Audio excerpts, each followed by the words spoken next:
Vice President, thank you for the time. Thank you. It's good to be with you, Brett. You know, voters tell pollsters all over the country and here in Pennsylvania that immigration is one of the key issues that they're looking at this election, and specifically the influx of illegal immigrants from more than 150 countries. How many illegal immigrants would you estimate your administration has released into the country over the last 3.5 years? Well, I'm glad you raised the issue of immigration because I agree with you. It is a topic of discussion that people want to rightly have. And you know what I'm going to talk about. Yeah, but right do you, now, just a number. Do you think it's 1 million, 3 million? Brett, let's just get to the point. Okay, the point is that we have a broken immigration system that needs to be repaired. So your Homeland Security Secretary said that 85% of apprehensions. I'm not finished. We have an it's a rough estimate of 6 million people have been released into the country. And let me just finish. I'll get to the question, I promise you. I was beginning to answer. And when you came into office, your administration immediately reversed a number of Trump border policies.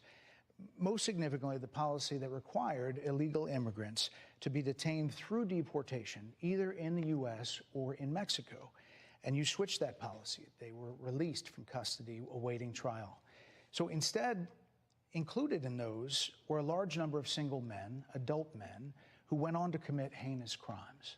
So looking back, do you regret the decision to terminate Remain in Mexico at the beginning of your administration? At the beginning of our administration, within practically hours of taking the oath, the first bill that we offered Congress, the first bill, practically within hours of taking the oath, was a bill to fix our immigration system. Yes, ma'am. It was called the U.S. Citizenship Act of 2021. Exactly. It was essentially a pathway to citizenship for the... Yes, ma'am. May I finish responding, please? But you have to let me finish, You please. had the White House and the House and the Senate, and they didn't bring up that bill. I'm in the middle of responding to the point you're raising. Okay. We recognized from day one that, to the point of this being your first question, it is a priority for us as a nation and for the American people. And our focus has been on fixing a problem. And from day one, then, we have done a number of things, including to address our asylum system and put more resources, getting more judges, what we needed to do to tighten up penalties and increase penalties, what we needed to do to deal with points of entry between border entry points. That's the work we did, and we worked on supporting what was a bipartisan effort, including some of the most conservative members of the United States Congress. Madam Vice President, a couple of things. Prosecuted trafficking of drugs, guns, and human beings. And Donald Trump, but let me just finish. 6 Democrats voted against that bill. Learned about that bill and told them to kill it because he preferred to run on a problem instead of fixing a problem. And in this election, this is rightly a discussion that the American people want to have. And what they want are solutions, and they want a president of the United States who's not playing political games with the issue, I hear you, but actually is focused on fixing it. 6 Democrats voted against that bill. It would have allowed 1.8 million illegal immigrants into the country a year. A lot of conservatives had a problem with it. These are the 6 Democrats. But more importantly, back to the original premise, Jocelyn Nungary, Rachel Morin, Laken Riley, they are young women who were brutally assaulted and killed by some of the men who were released at the beginning of the administration, well before a negotiated bipartisan bill. Former President Clinton actually referred to Laken Riley Sunday, campaigning for you in Georgia, saying if those men had been properly vetted, Laken Riley probably would not have been killed. So if it wouldn't have happened, this is well before any negotiation. This is well before Donald Trump got involved in the politics. This is a specific policy decision by your administration to release these men into the country. So what I'm saying to you, do you owe those families an apology? Because there was a solution, Brett. Madam Vice President, it was a policy decision in the early part of your administration. I will let one of the mothers talk about it. Take a listen. Because of the Biden-Harris administration open border policies catch and release, they were enrolled in the Alternatives to Detention program. This meant that they were released into the United States. It was not even a full 3 weeks later that they would take my daughter, Jocelyn Nungary's life. I believe the Biden-Harris administration open border policies are responsible for the death of my daughter. That's the early days. So do you owe them an apology is what I'm I will saying. tell you that I am so sorry for her loss. I am so sorry for her loss. Sincerely. She's sorry, all right. She is a sorry excuse for a candidate for the President of the United States of America. And today, my friends, I want to thank you very much for joining me today on Sunday and giving up part of your time on a Sunday to hear what I have to say about what's going on in America. And as of today, we have 6 days here in New Jersey. Next Saturday is when early voting starts in New Jersey. I need everyone to take a moment today and start looking at the contacts in your phone. That's right. Look at your contacts in your phone and start making calls, texts, or emails to friends to make sure they get out and vote. And truthfully, it doesn't even matter what direction they're voting in. We need every single possible person to show up and place a ballot in their name for not just the president, but every single seat down ticket. And I'm suggesting that we choose Republican candidates. If we don't, we are going to see changes in America that may not be able to be undone. And we need to start looking at history, folks. My name is Eric Simkin. You're watching The Political Badass. Thank you for joining me. What you just saw was an interview with Brett Baer. I'm not a huge Brett Baer fan. I think he's pretty much has been a not really never Trumper, but he's not been on Trump's side on a lot of things as far as election integrity goes, questioning the election, January 6th, things of that nature. But I do think he did a very good job interviewing Kamala Harris. And she's a tough interview, mostly because ultimately I feel like she's pretty much brainless and people are writing for her what she needs to say. And I've seen all sorts of clips this week. And I apologize for not being here with you last week. I took a trip out to Salt Lake City, Utah, to see my future father-in-law, who was gravely ill. And I asked everybody to pray for him, and those prayers are working. We flew out last Thursday to see him, and while we were in flight, actually, his health improved so much that the doctors said that they're going to give him another surgery for his LVAD, a left ventricle assistance device. It's truly a miracle that he was able to get this device. It's one of the first ways that I saw how presidential politics can affect families in America because Stu, he was able to get this LVAD surgery to save his life right after President Trump signed the VA choice into law. One of the first things he did when he took office in 2017. And I'm very thankful for that and for many of the other policies that President Trump implemented. And first and foremost was remain in Mexico. And we're talking about what's on the ballot this year and some of the dividing issues that we have where people are on either side of the fence on this.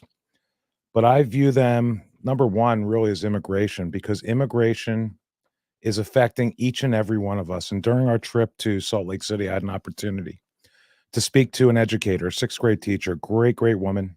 She cares about the students and cares about the quality of education that she's providing to those students. And she told me that just about 50%, 50% of the students in her class are non-English speaking, meaning they're immigrants. It's creating problems for the kids that speak English because they're falling behind. They're not able to properly educate the people that have been here because under equity and education, as you know, and as we've been talking about over the last 13 episodes, a large focus of mine is on education and how immigration is affecting education is an immense problem because when I went to the last school board meeting a couple weeks ago here in Voorhees, New Jersey, they said that the proficiency rate for English and for math and science was about 50%, 50%. It kind of makes sense when you're trying to level the playing field and give some people that don't have things more and taking those things from the people that do have the things. And that's what's going on in equity. DEI, diversity, equity, and inclusion. It's basically a new state-sponsored religion. And they look to get exemptions from things because of your the way you were born, race, color, creed. Instead of everyone being treated equally with opportunity, they're trying to make the outcomes equal. And those outcomes are starting to be very evident to me and most people that are paying attention, that the outcomes for people that were doing well have dropped. The scores have dropped. They don't even want to have scores anymore in school because they cannot close the achievement gaps between groups. And putting people in the groups, that's a socialist and really a communist method of running a country. And that's what we're witnessing right now. We've been talking about how communism and Marxism and socialism have infiltrated America. And what you need to realize is that these things that are on the ballot in the United States of America, some of the ideals are being promulgated by a global regime, not just here in America. And immigration ties in directly with globalism because we have a completely failed and open border at our southern border, really at our northern border, and they're flying people in here from all over the place to the tune of roughly 21 million illegal immigrants have entered this country under the Harris regime.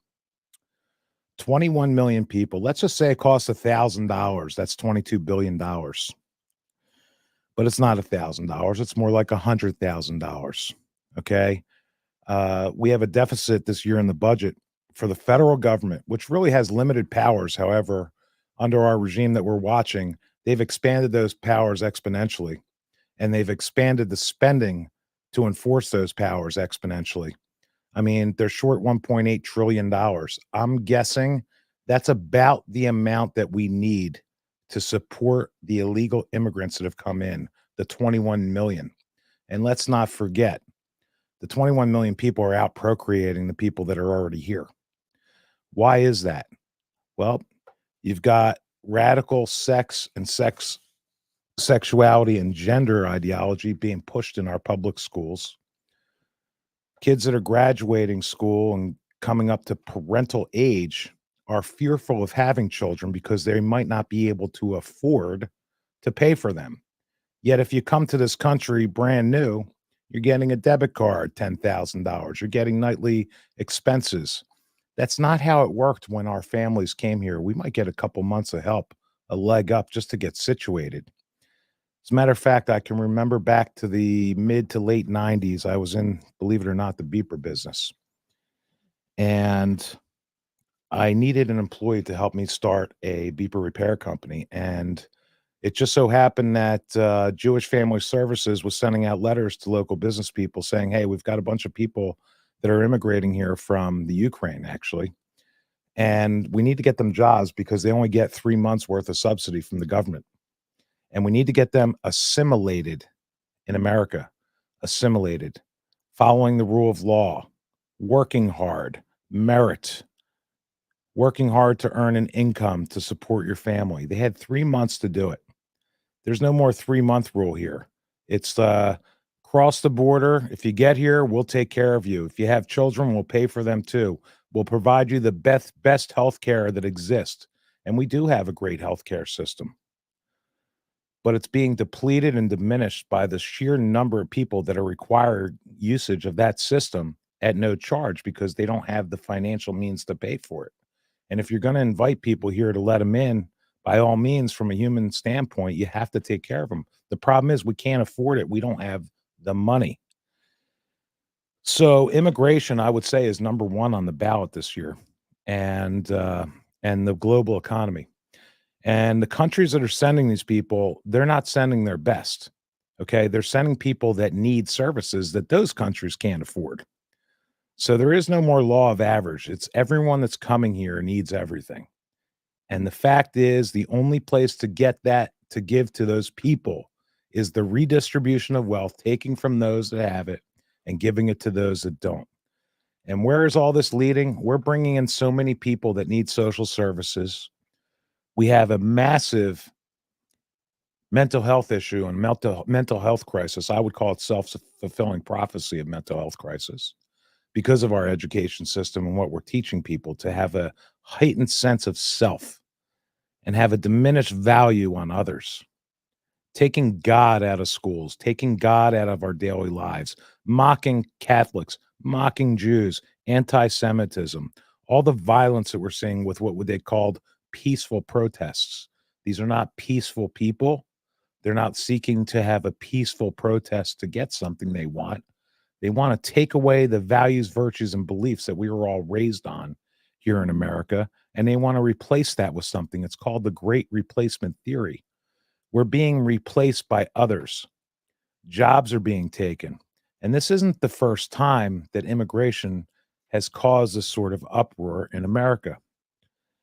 And one of the things I did this week, I am a believer that you need to immerse yourself in information, and where you get that information is critical. I must share with you, I don't love to read. I really don't. I don't enjoy sitting down and reading a book. But what I do need to do is understand the things that I'm seeing and make them make sense. Find the reasons why. And I've done that for us here. I actually broke out something interesting. It's called an encyclopedia. We used to have these when we were kids. And a couple of years ago, my girlfriend Tina, she decided to go out and find a set of encyclopedias from the 80s because things seemed to be much more normal then. So this is a set of encyclopedias, perfect condition. Most of these were never open. But inside, when you look up the word immigration, it gives you great information on the effects of immigration, the effects on nations, and what happens when there's mass immigration that occurs at one time. And it gives us the history of immigration in the United States. And during the first 100 years or so of the United States history, there was only about 10,000 new settlers that came to America. About 90% of those people were from England during those days. But then, of course, people started coming from Eastern Europe, from other countries. And unfortunately, many African American people were brought here as slaves from Africa. A terrible thing, should never have happened. Those things have changed, and we've done a lot of work together to provide equality for all Americans. And I believe that we've made a lot of progress there, and there's always progress to be made. We're never perfect, of course. But the impacts of immigration affect workers, the working class people. And it used to be there was three classes: upper class, middle class, and lower class. And that brought me to another word that I looked up here in under S for sociology. Sociology, theology, ideals, ideas, these are people that are thinking in universities. And we all know that our universities have clearly been infiltrated. So a lot of the things that we're being taught and told are based on radical ideas, mostly Marxism in terms of economics. And they don't like when you call them Marxists. They really don't. But truly, that's what these people are. Kamala Harris, her father, he is a professor of economics at Cambridge University, and his specialty, Marxism. She also has a degree in economics, and I can assure you that those are not deeply rooted in capitalism. See, the difference between America and even westernized European nations is that we have less socialism in our form of government and our methods, ideas, and principles. We have the free enterprise system, free markets. We let the market dictate policy on economics, on import, export, prices. And if you look at the economic policies that Kamala Harris proposed, you don't hear much about it today because she got trashed for it with price fixing. That is an attempt to take control of the production of things in America. That's called socialism. And there's only one step between socialism and communism, and that is how that regime takes control of a country. And we are seeing things happen in America that we cannot allow to happen. And that is why immersing yourself in information is important. Where that information comes from is critically important. And you need to be what's called an independent thinker, because they use words like critical thinking these days. Critical thinking is a good thing. Critical thinking is a good thing if it's defined the way that most normal people would define it. And that is to take an objective approach to things, look at things from different perspective and angles. But when you hear the word looking through the lens of blah, blah, blah, race, for example, When you're looking at things through a specific lens, you're actually not looking at it through the entirety of the lens and the scope of all the people that your decisions affect. And that's what's happening. That's what equity means, and diversity and celebration of diversity. We need to be celebrating our commonality, and that is that we all live here in America. We're all neighbors. The things that are decided upon will affect you differently than me, and me differently than my neighbor. That's common sense. That's something that we have here in America that is under attack. You can't have common sense. You just have to listen. Why do you think the media is under so much control over what we listen to and hear? And that control, that's under the finger of government right now. And that also needs to stop because people are not getting the information they need. Just look back to 1989 and how these things are defined. They can't change these words that were printed in the book. They can change them on the internet. They could change them in school curriculum. They could take away the history. And if we don't pay close attention to history, it will repeat itself. And we are on a terrible path right now over the last 3.5 years with 22 million plus people coming into this country illegally and, more importantly, unvetted. Okay, I'm not just only talking about the atrocities that are occurring to some families that are directly related to violence being perpetuated by unvetted illegal immigrants that are coming to this country, that are allowed to come, that are welcome to come to this country. And then we're all paying their bills for them to receive the support and services they need at the expense of possibly not being able to provide those types of services to ourselves and our own families. So I'm asking you, my fellow Americans, why would we allow us to be experimented upon by a government? Because that's what this is. I mean, America really is considered the greatest experiment, social experiment of all time. But the people doing the experimentation, we know that when wackos and lunatics start experimenting, such as during the Holocaust, bad things happen to vast groups of people in America or in the world, and we cannot allow it. And when these countries are sending their people here, they're not sending their best. They are not having what they talk about in the World Book Encyclopedia as a brain drain. They're not having a drain. They're having a jail drain. That's what's going on. And it's really scary because the people that are being sent over to this country are not here to have quiet enjoyment like the rest of us. And I do apologize. Looks like I'm having a little bit of technical issue with my camera. I am going to switch over now, and I'm going to play a video on Kamala Harris talking about the economy, which is the next biggest thing on our radar today. They say On it was plans for different, the but American we'll move people, on. I'm offering a plan to deal with affordable housing.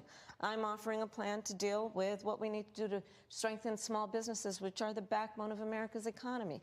I am offering a plan that is about taking care of young parents and giving them the support they need. My plans for the economy will strengthen the economy, as have been reviewed by 16 Nobel laureates, Goldman Sachs, Moody's, and recently the Wall Street Journal, which have all studied our plans. My plans for our economy would strengthen our economy. His would make them weaker, Why do you would think more ignite people inflation and invite a recession by the middle of next year. Those are the facts. Why do you think more people say they trust him on the economy than they trust you? I think that when you look at an analysis of our plans for what we would do as President of the United States, it has been clear to those who study and understand how economic policy works that moving forward, because I do believe the American people are ready to turn the page on the divisiveness and the type of rhetoric that has come out of Donald Trump. People are ready to chart a new way forward, and they want a president who has a plan for the future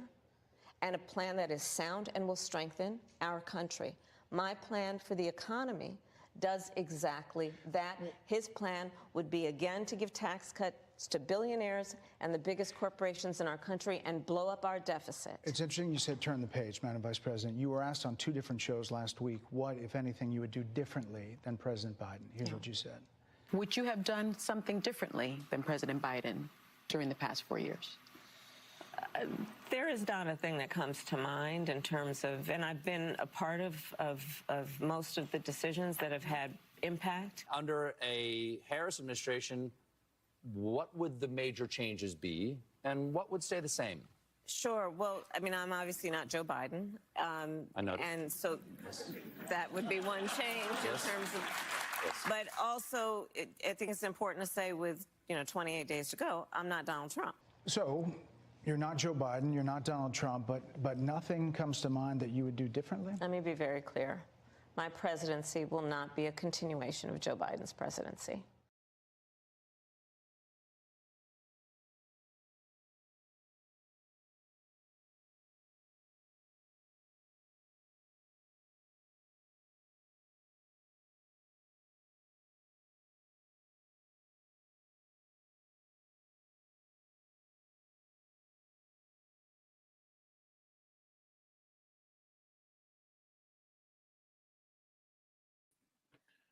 Okay, folks, we're back here. Sorry for that little technical glitch. Let me get situated. And let's talk about this economy. So, from an economic standpoint, what we're seeing happen is money is being misspent. Okay. Donald Trump has a proven track history of success with our economy. Even with the China virus, COVID, we came back and he left the Biden regime and the Harris regime with the best economy that our country's ever had. And just in 3.5 short years, our economy is in the tank. Look at what you're spending for the same things that you used to spend less on. It's insane. I mean, some things are just unaffordable for many families. It's actually sad to see. And that has not changed one bit under the Harris regime. They've had a total failure. They're looking at Marxist and socialist ideas that most Americans would reject in whole. And those ideas are being pushed and promoted by global leaders. Things like the WEF with Klaus Schwab and a person that believes that really everyone should have no property, that property is the cause of conflict, that you will own nothing and be happy. And when they say own nothing, they mean own no property. And by the way, one of the few properties that we really do own as American citizens, is our children. Children are the property of parents, and you can see it in every single facet of what's going on in education, in healthcare, in radical sex, sexuality, and gender ideologies being pushed on our children. That things are not going in an American way. They want us to change. Change for what? What are we changing to? It's a social experiment. We cannot allow ourselves to be experimented on in this capacity. We need to get out the vote is how we're going to fix it. And what I was saying earlier is that we have 6 days left until early voting starts in New Jersey. And I need you all to be going through your contacts and your cellular phone. It's that simple. It's a smartphone for a reason. Okay. There's more computing power in that little phone than there was in an entire operation going to the moon in 1969. So let's use some of that power and start communicating with our friends and our family and make sure that they get out to vote. That's the number one thing. We have to vote these people out. If you remember when you were a kid, there used to be a little song and a little commercial on TV about what a bill is that becomes a law. And when we elect our legislators, they get together on these committees before they vote on things. And some of the things they want to pass, like we laugh at Tampon Tim, right? Because he wanted to put tampons in the boys' bathrooms in schools in Minnesota. Well, guess what? I can personally tell you that I was at Trenton in the State House. They call it the Gold Dome, where these committees meet, and the House and Senate meet in the state level for legislature. And a couple of years ago, they were looking to put tampons in boys' bathrooms. And the people on the committee, which the committees are split 3-2 Democrat in the House and 2-1 Democrat, because we live, unfortunately, in a Democrat-controlled state of here in New Jersey, which really needs to change if you want to keep me as a resident here. I'm going to tell you that right now, because I will tell you that the person that the Democrats are putting up for the governorship next year, 2025 in New Jersey, is a gentleman named Sean Spiller. He's the president of the New Jersey Education Association, NJEA. Okay, they're a bunch of what I would call social terrorists. They're terrorizing your children. Do your kids like going to school anymore? I know the last 2 years my kids went to school, they couldn't stand it. People changed, things changed, people got weird. Things got really bad in education. And I'm going to tell you this, and I always get into this. Sorry. You need to pull your kids from public education until it's fixed. It's that simple. We're having a mental health crisis. Okay, look at the school shootings. It's not the guns. It's not gun violence. These kids are whacked out on whatever is going on. They're being taught things that they should never have been taught. And we're going in that same direction. School board candidates are on the ballot too. And I need you to do yourself a favor, do your civic duty, and find out who's running for school board. Find out who is pro parents and who is pro education. When they say pro education, they don't mean pro education like you think they mean pro education. There's a line in the sand that's been drawn. They can only either be pro parent or pro education. Pro education, what does that mean? It means spending $22,000 per pupil. We spend more money in this country than any other country on the planet on education, and our education system. Okay. And I'm sorry to teachers and to educators that are out there. Our education system sucks. And I'm telling you that as a prodigy of two public educators in my family that were my parents that understood what education was. And that is not what it is now. It just isn't. And you can take my word for it and deal with the consequences, or you can do something about it. samsorbo.com, SAMSORBO. This woman will teach you how to take your kids and disconnect them, okay, from the horrible, horrible education that they're receiving in public schools and start educating yourself. I guarantee you, you can do it. You can do it.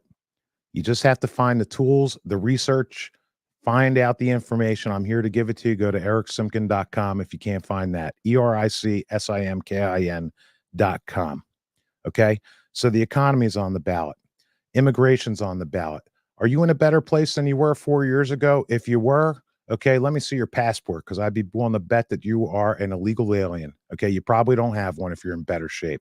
All of us are spending more money at the grocery store, in the gas tank. What's going to change in our economy? Kamala Harris is going to fix prices on food, give $25,000 to somebody whose parents never owned a home, they never owned a home. P.S. Most of those people, I would say the overwhelming majority of people that will qualify for that $25,000 are illegal immigrants. Okay. They want to give $25,000 to business owners, only minority business owners. Okay. Sorry, white folk. If you're in a majority, you're not getting jack shit from this government. And that's a problem.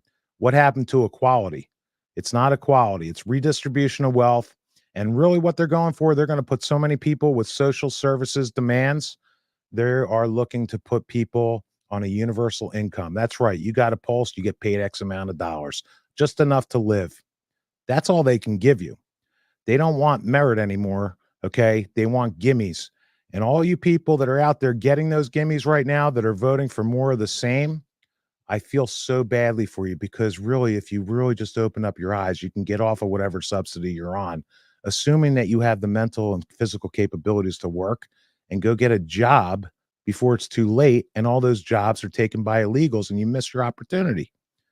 Get up and do it, and get up, get off your asses. You vote, and you got to get 10 people to vote. It's called being a force multiplier. There's plenty of people out there that are promoting the idea of getting 10 people to vote. I want to get 10,000 people to vote. That's why I started this podcast about 15 weeks ago. I started this podcast because Stephen K. Bannon, who I was following for a lot of my information I was ingesting, and they locked him up because he was a political advisor for Donald Trump. He refused to appear on a January 6th witch hunt trial committee hearing and refused to testify against Donald Trump. That's what happened. So what did they do? They put him in prison. But he taught me something, and it really resonated with me. And I play it just about every time on the show. And that is, what is your task and what is your purpose? Your purpose should be to feed your family, right? Your task and your purpose is to provide for your family and to make sure that you maintain opportunities to do so. And he says, ask yourself your task and your purpose. And this is how he says it. Ask yourself, what is my task and what is my purpose? If that answer is to save my country, this country will be saved. That's right. This country will be saved if your task and country and purpose is to save your country. And right now, the way to do that is to get out the vote. 10 people on your contact list. Start there. Make sure they voted. Reach out to them. Ask them if they understand the issues. Offer them information. Discuss it with them openly. It's okay to have political conversations with people that you know. You may not like what you hear. You may choose a few different friends. I have. It's okay. Because the alternative is the loss of America and the way that we live. A social experiment. They're experimenting and they're making wrong decisions. It's so obvious to me and to so many of us. And we need to get the rest of our friends and family on board and understand that it's okay that we disagree on certain things. Let's focus on the things that we have in common, whether it's religion, family values, all those things. I know what my family values are. Deuteronomy 6:7. I say it every week. And now shall teach them diligently to thy children. And them is the word of God. I don't want people teaching my kids things that are in conflict with the values, virtues, and beliefs that I've been fortunate enough to inherit and be able to practice here in America. You know, my family came here in one of the previous immigration booms, you know, between the 1880s and 1920s. It was the biggest one. 20 million people came in 40 years. That's what I read. That's in writing and never going to change in my 1989 encyclopedia. And I learned a lot from that encyclopedia. It was a refresher course, really, stuff I've known that I forgot about. And I think there's a lot of stuff that we've all forgotten about. And that is that God is good. Okay. I have been closer to God recently. I'm not a Bible thumper. When I say God, it's whatever God that you pray to, whatever you believe is a force higher than yourself, higher certainly than government, because our government has gone deranged and they think that DEI should be the new state sponsored religion. I reject it wholly. I reject DEI wholly. I think it is racist. I believe that it will bring no good to the greater humanity. And I believe that if we don't take steps to fix it in this election, that we will not have a free and fair election again. And those of you that think that there are no problems with elections, you are wrong. You're being told there's no problems and you believe what you're told. And I understand the temptation to do so, but you've got to use common sense. Okay, there's all sorts of examples in Georgia, in Arizona, in really all the swing states where there's small little ways that the Democrat Party and operatives of them have found ways to manipulate the vote tallies. And truthfully, if you really cannot trust the tally of votes, you cannot trust anything that that elected government says or does. I mean, just think about what makes America separate from each other. It's free and fair elections, and we no longer have them now. They're putting laws into place where if you question the election, you go to jail. I mean, look at January 6th. That was January 6th of 2020, and here we are in 2024, and there's still people that are being held without bail, without a fair trial, in a gulag prison being denied basic necessities. But yet, somebody goes and commits a violent crime in many of these Democrat-run cities, and they're released with no bail. And if you're an illegal immigrant, the biggest problem is that if you create a violent crime and it's in a state that does not participate or coordinate with ICE to have you removed from our country, because you cannot be in this country from another country if you're not a citizen and you commit a violent crime, you get deported. And P.S., you also get deported if you vote as a non-citizen in a federal election. States can choose whatever they want to do with their election laws. They want you to go and vote in a state or local election. Unfortunately, that's left to the state, and that is why the 2025 election matters most, in New Jersey because we have a governor coming up, and then we've got the entire state Senate and state House that's up for election next year, and we have to turn that red. And if we don't, adios, Jersey. I am out of here. So please get with me on that, and let's start working together. Okay, I'm willing to work with anybody. I don't need to sit here and sit around a campfire and sing kumbaya with you. If I don't agree with you on something, I'm certainly going to smash mouth it to you and have our discourse and move on. But I'm capable of moving on. Some people on these politic committees, they have a hard time moving on. They have a hard time dealing with other people. I don't. I tell them how it is. I don't care really if you're a Republican, a Democrat, an independent. I don't care if you're a Marxist, communist, or whatever. We're either going to talk about it or not talk about it. If we're talking about it, you should expect to hear facts and truth. And I'm not embarrassed, and I'm not afraid to say it. There's a few people on my Republican committee that got another thing coming to them with the way they speak and talk to me, and I'm not going to tolerate it. You know, they're working to subvert an organization because of whatever belief they have. Personally, I think they're Democrats, but we'll see what flushes out there. And I don't want to get too far off topic. I'm talking about immigration, economy. That's on the ballot. Healthcare is on the ballot. Let me just sum up healthcare for you real simple. Okay. Anyone that's questioning what healthcare is going to look like under Trump versus Harris, it's real simple. Okay. Pre-existing conditions will be totally fine on anything that President Trump puts in for repealing Obamacare, fixing it, overhauling it, whatever you want to call it. Your pre-existing conditions are all going to be covered. It's that simple. It's not going to change. So if that's hindering you from voting for Trump, there's your answer. Voting for Republicans, we're the party of common sense. The Democrats are the party of nonsense. I mean, to put it lightly. Okay. I don't know. I mean, if you want trans surgery for convicted felons and people in prison, I mean, maybe you should be voting for Harris. I mean, maybe you should be in the prison with the transgenders that want transgender service and see how things go with you being a cellmate for that person. But that's some of the things that are on healthcare: trans surgery, puberty blockers for minors. You want that? Vote for Harris because she is bringing it. Okay, she's bringing it. She's a new generation of leadership. If that's what you want as your new generation, that's who you should be voting for. But your reproductive rights as women, it's left to the states. Roe versus Wade was overturned correctly by the Supreme Court.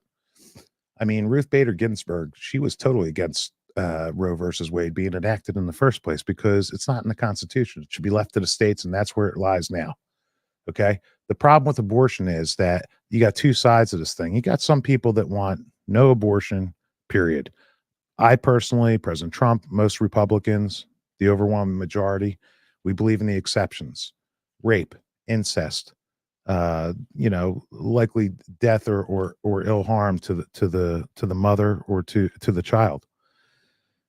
But you really have to look at it this way. In the Constitution, we're all guaranteed by God life, liberty, and the pursuit of happiness. Everyone understands what liberty and pursuit of happiness is, right? Liberty is freedom. Pursuit of happiness is the opportunity to do what you can to provide the best life for yourself and your family. But life comes first, and you are guaranteed by God life. And someone needs to protect the life of the unborn child if the mother's off the rocker a little bit, right? And wants to have a full-term abortion in 9 months. Or maybe like Tim Walz denies, that they can decide what to do with the baby after the baby's born. How do we know that happened? In 8 cases in Minnesota, babies were born, they survived the abortion process. I mean, can you imagine the desire to survive? It exists before we can think about the desire to survive, and that's why we need to protect these unborn babies. But in the states, they can choose by state whether or not abortions are allowed, if there's a deadline for the amount of time until you can voluntarily choose to end a life. Okay, personally, I would never want to be in a position to have to choose to end a life. But if I did, and I live in New Jersey right now, it could be up to 9 months or 8 months, I believe. I'm not in that situation where I'm bearing children at this juncture in my life. But someone has to look out for these babies that are unborn. It's not right. You can't just decide to end a life. There's other options. But again, abortion is not on the ballot for the presidential election. There's not going to be any legislature that comes through that's going to ban abortion, do a complete abortion ban. So if you're a single issue voter, please do your research. Make sure that your friends and family members, when you're contacting them from your cell phone, make sure they understand the differences, please. I really have to ask you. And really, what's on the ballot is diversity, equity, inclusion, Marxism, things like that, versus capitalism in America the way we know it, the land of opportunity. Okay. We have to find a better path. We need a strong military. Okay. We need a strong border. Without a border, you don't have a country. When I got involved in politics, it was because my daughter came home one day from a school class and said, Dad, you wouldn't believe what happened today. They asked me on a survey who flies an American flag at their house. I said, Sarah, come on. It's none of their business. You told them that, right? Yeah, Dad. But the problem is that the course went on to say that it's racist. Well, as fast as you could say racist, I was in that school and that teacher was shit canned. Unacceptable. All right. People do not want the American values to persist and continue. America, love it or leave it. What else can I say to you? But here's what's going on in America. Let's make the American military great again. Check this out.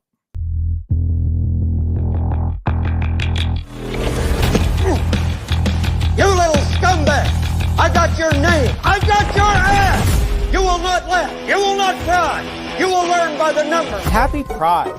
Happy Pride Month, and actually, let's declare it a summer of pride. So you're a killer? Sir, yes, sir! Let me see your war face! Sir, you got a war face? Ah! That's a war face! Now let me see your war face! Ah! Bullshit! You didn't convince me! Let me see your real war face! Ah! I hear it and I know I know you wanna take. You will be a weapon. You will be a minister of death, praying for war. But until that day, you are pukes. You are the lowest form of life on earth. You are not even human fucking beings. You are nothing but unorganized, grabastic pieces of amphibian shit. How to abracadabra, these bitches know I got answers the way It looks to me like the best part of you ran down the crack of your mama's ass and ended up as the brown stain on the mattress.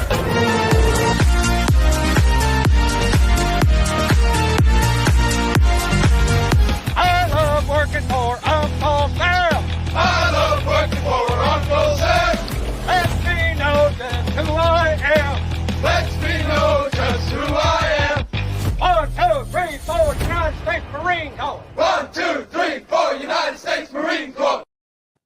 Go woke, go broke. What can I tell you? I mean, things are bad in the military. There's bad all over. It's really pathetic what's going on. It's been allowed to occur. It needs to stop.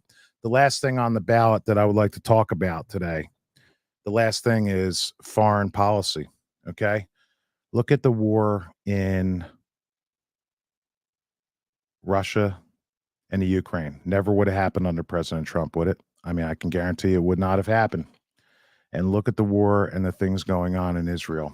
Okay. It's really disgusting how the United States has tried to intervene in that and shame Israel for defending itself in certain capacities. They say they support Israel on everything, but they don't. They've been handcuffing Israel for decades. Quite frankly, when I was a kid watching the crisis with Iran and with the hostages in the 70s and all the problems that created with the oil industry, I used to see signs that used to say, due to Iran, what we did to Japan. Nothing's good come out of Iran. The Iranian people, I know they're good people there, but the regime that's running things needs to be taken out and something needs to be done.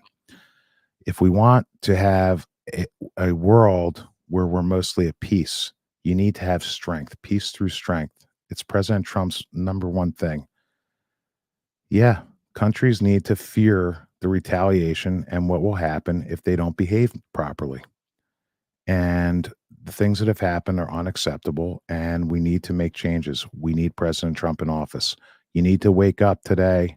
You need to start contacting the people in your contacts in your phone. Make sure they understand these issues: immigration, economy, healthcare, education. How about no men in women's sports? Can we all agree that's a preposterous thing? Look what's going on in sports. We've come full circle from feminism all the way back around to the need for feminism again, because the feminist movement has defeminized women ultimately with this regime. and it needs to stop. So those are your issues to be talking about with your friends and family. I mean, Kamala Harris, she can't even show up to anything having to do with religion.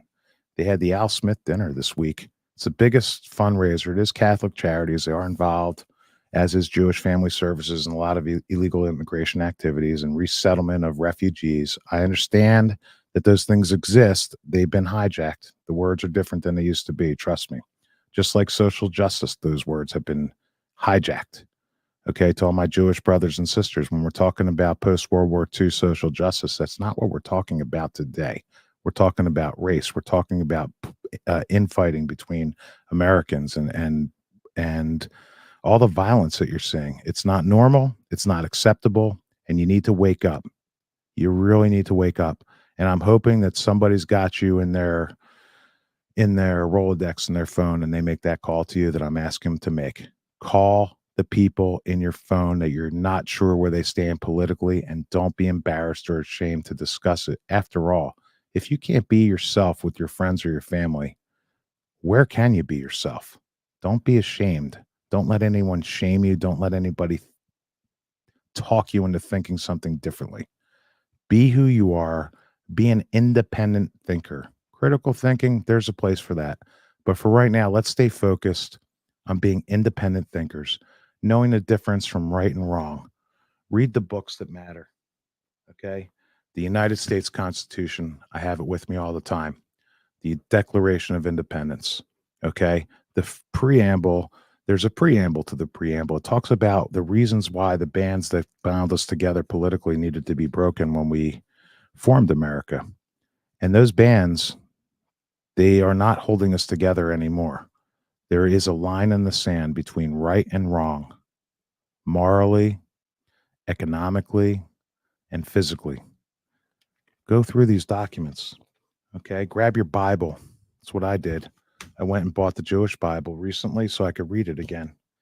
And I'm finding that I am closer with God for that reason. I prayed for relatives, and I'm praying today for relatives and friends that are sick, that are hurting. And I pray for all you too. I pray for everyone every day. And if we could just start making things a little bit better that way, I feel it'll go a long way. But when you look at Kamala Harris and what she has to do with religion, I mean, she doesn't even show up for this Al Smith dinner. They do mockeries of religion, whether it's Catholic, Jews, or any other religious institution. Take a look at President Trump at the Al Smith dinner. Here we go. I'm sorry, why is Vice President Harris not here? The Democrats have been telling us Trump's re-election is a threat to democracy. In fact, they were so concerned of this threat, they staged a coup, ousted their democratically elected incumbent, and installed Kamala Harris. My opponent feels like she does not have to be here, which is deeply disrespectful to the event, and in particular to our great Catholic community. Very disrespectful.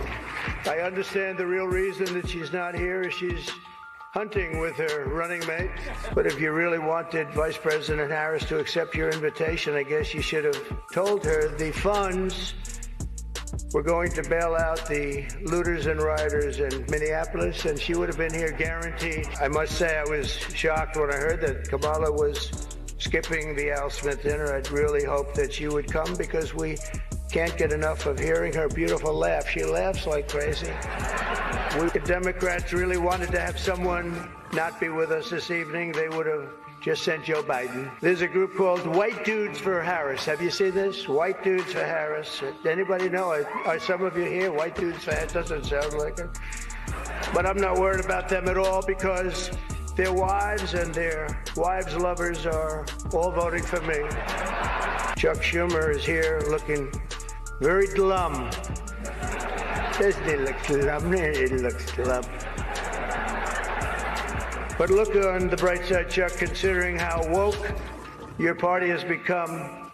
If Kamala loses, you still have a chance to become the first woman president. I hear that Kamala and her husband carve out some really beautiful alone time at the end of the day for an intimate dinner, just Doug, her, and the teleprompter that she uses quite well. But unfortunately, Governor Walz isn't here himself, but don't worry, he'll say that he was. I used to think the Democrats were crazy for saying that men have periods, but then I met Tim Walz. Well, I'd better wrap up because Mayor Adams told me earlier that I needed to make this one very quick, especially the city has reserved this room for a large group of illegal aliens coming in from Texas. Tradition holds that I'm supposed to tell a few self-deprecating jokes this evening. So here it goes. Nope, I've got nothing. I've got nothing. I guess I just don't see the point of taking shots at myself when other people have been shooting at me for a hell of a long time and they shoot all. Thank you very much, and God bless you all. Thank you. Thank you very much. And thank you very much, and God bless you all. That is just a great testament to the humor, to the reality, and to the personality of Donald Trump. Okay, but we're not voting for personality. We're voting for policy. So remember, the policies that matter: immigration, economy, healthcare, reproductive rights, education, women and men's sports. All those roads, to me, they lead to Donald Trump. Okay, if they lead to Kamala Harris for you, I hope things go well for you, my friends. All right, so what I want to do is I want to thank you again for spending some of your Sunday with me to listen. I want you to remember 10 people. Get them from your contact list on your phone. Reach out to them. If you're not sure where they stand, I'm not talking about go and have an echo chamber conversation with all the Trumpers. You don't need to do that. They're already voting. You can make sure they get 10 people, though. That's what's becoming a force multiplier. That's what we need to do. All right. So listen, ladies and gentlemen, thank you again for listening. God bless you. God bless your families, and God bless America. And hopefully we still have an America, because if you take a look at this last clip of how we're being invaded, we may not. Vote Trump 2024. Thank you, and God bless.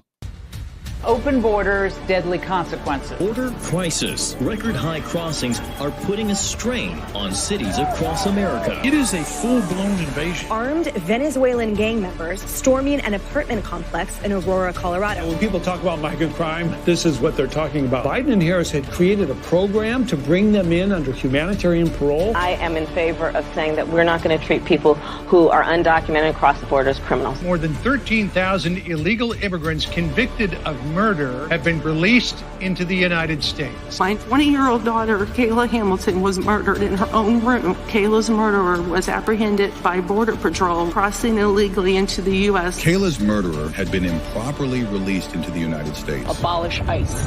Yeah, we need to probably think about starting from scratch. An Afghan national is in custody today after being accused of plotting an election day terrorist attack. The suspect entered the U.S. on a special immigrant visa. More than a dozen people suspected of being Tren de Aragua gang members right here in San Antonio. The gang members had been terrorizing the apartment complex. New details in the murder of Laken Riley. The illegal immigrant suspect, who cops say committed the heinous murder, is a Venezuelan national. And was paroled and released into the country by the Biden administration. Two men investigators say are in the country illegally from Venezuela are charged with capital murder in the death of Jocelyn Nungaray. Court documents suggest a group of men arrested for beating and robbing a Dallas woman last month are members of a Venezuelan street gang. Manuel Hernandez was booked by Colleyville police just 2 days earlier and released the day before the robbery.